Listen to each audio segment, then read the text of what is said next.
ভাইরা তো আজকে অফিস ছুটি, কিন্তু পরে নাস্তা বানালে হতো না? বাসায় যার জন্য নতুন মেহমান এসেছে সেটা খেয়াল আছে?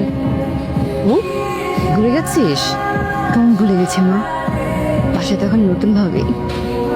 আসলে বৌমা যে কখন নাস্তা করে সেটা তো আমি জানি না। আমাকে নিয়ে একদম চিন্তা করবেন না মা। তুমি এত সকাল সকাল উঠেছো কেন? আমি ওর মা তো আছি। এত সকালে উঠে কি দরকার ছিল? না মা, আমার বাসায় তো সকাল সকালে উঠতাম, মাকে কিচেনে হেল্প করতাম। এখন তোমার দুইটা মা, একজন ওখানে একজন এখানে, আমারও তো আপনাকে হেল্প করা দরকার, তাই না? আমি আল্লাহর কাছে একটা ভালো বউ চেয়েছিলাম, আল্লাহ তো আমাকে আরো একটা লক্ষ্মী মেয়ে পাঠিয়ে দিয়েছে। ভাবি তো দেখছি প্রথম দিনই মায়ের মন জয় করে নিচ্ছ। এই যে মিস্টার, শুনছেন? এভাবে বলা যাবে না। এই যে জমিদার সাহেব, শুনছেন?